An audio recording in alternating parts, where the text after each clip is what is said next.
So, thank you very much, everybody, for being here.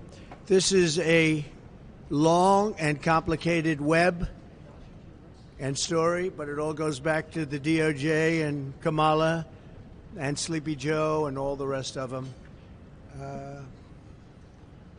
We have a whole rigged election system.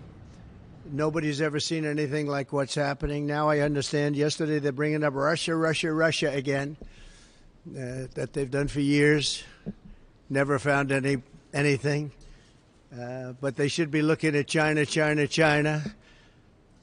Iran, lots of other places. I haven't spoken to anybody from Russia in years. They know that, but it's a scam. But it all goes back to the DOJ because we had a trial today. It's an appeal of a ridiculous verdict of a woman I have never met. I don't know. I have no idea who she is. She wrote a book and she made a ridiculous story up. She put it in her book, and we're now appealing the decision. We had an extremely hostile judge appointed by Clinton, very good friends of Clinton. I guess he presided over the marriage ceremony of one of the lawyers on the case against us.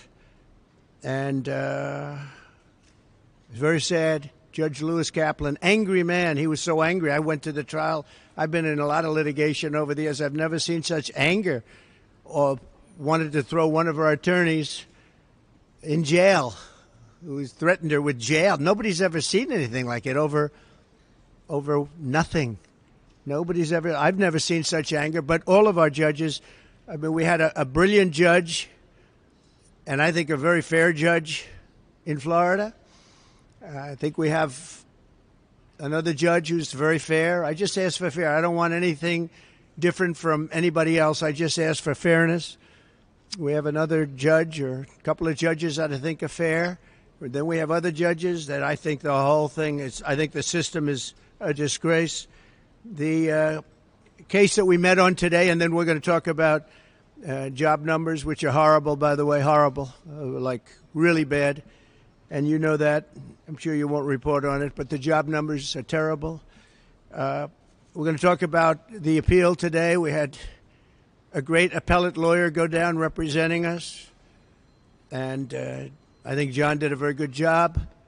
You have a matter of minutes to speak. It's a very complex thing because it was a setup, a rigged deal. They had two witnesses. And before I start, I have no idea who this woman is. They have a picture from, they say, about 40 years ago, a picture.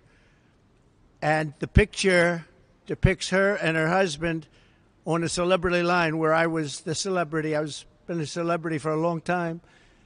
And they were shaking my hands along with hundreds of other people. Nobody even knows where it is. The problem is she doesn't know the date of this incident. She doesn't know when. She doesn't know, was it in the 90s? Could it have been further than that? She has no idea when. And people do that because you don't want to give a specific date, and then you find out that Trump or whoever it was in Europe. So they tend to do that. They take long periods so that this way, hopefully he was in New York at that time. But this is a disgraceful case, and disgraceful in particular because it's about a former president of the United States who is now leading in the polls to be the president again. And this is being worked with the DOJ, Department of Justice, as are all of these cases. They all come out. Atlanta, Fani, that is all Department of Justice. Nobody knew that. The case with Judge Engoron, the most overturned judge in the state, that is very close because they sent their team from the DOJ to help him.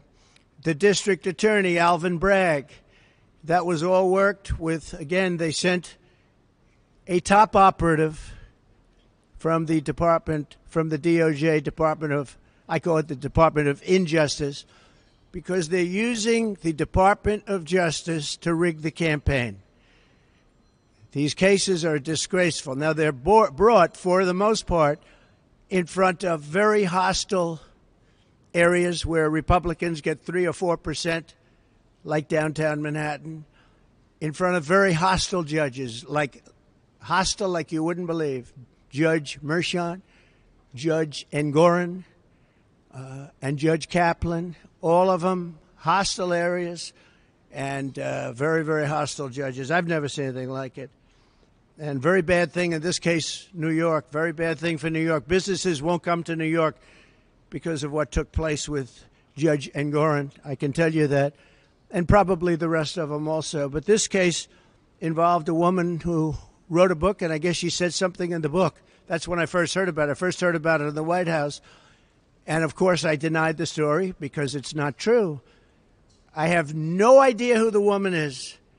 And I never met her. Now, I don't know about a picture that was taken 40 years ago with her husband on a celebrity line, so I don't think that counts.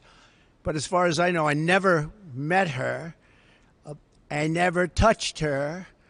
I would have had no interest in meeting her in any way, shape, or form. Her husband was a news anchor, actually, John Johnson, a very nice guy. She called him horrible things. We weren't allowed to say that in the trial. She said horrible things about him. I guess they're since divorced. He's a very nice guy, African-American, and she said very bad things. We weren't allowed to use that in the trial, which surprised a lot of people. But she made up a story, it fabricated 100%, that I attacked her at Bergdorf Goodman.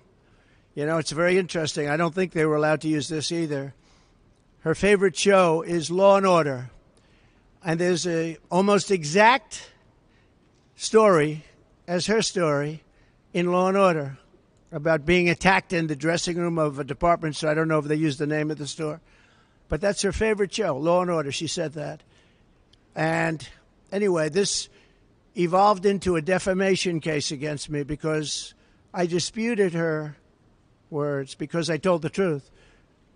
We were called. I was in the White House, and I said, no, it never happened. I didn't even know what they were talking about. This was, I think I was in the Oval Office. Sir, do you know anything about this? And this had to do with the book, and she had a few pages in a book making this claim. By the way, there was never a claim. There was never a police report. There was never anything mentioned. There was never publicity 30 or 40 years ago, whenever it took place. Nobody knows. She doesn't know when it took place. When did it take place? She has no idea. She thinks it was in the 1990s. She thinks it was in the 1990s. And the judge, we had 2 trials. We asked for a consolidation. He said no. The reason he said no is he'd rather have double the publicity because that's bad for me. Very bad because I'm running for president. And this is not the kind of publicity you like. And whether it's true or not, it's horrible. And in this case, it's so false. It's a made-up, fabricated story by somebody, I think, initially just looking to promote a book. And when they called me, I denied the story. I got sued essentially for defamation because I'm denying a story where I'm right. I should be suing her for defamation. So that's where it is. Now, there were 2 witnesses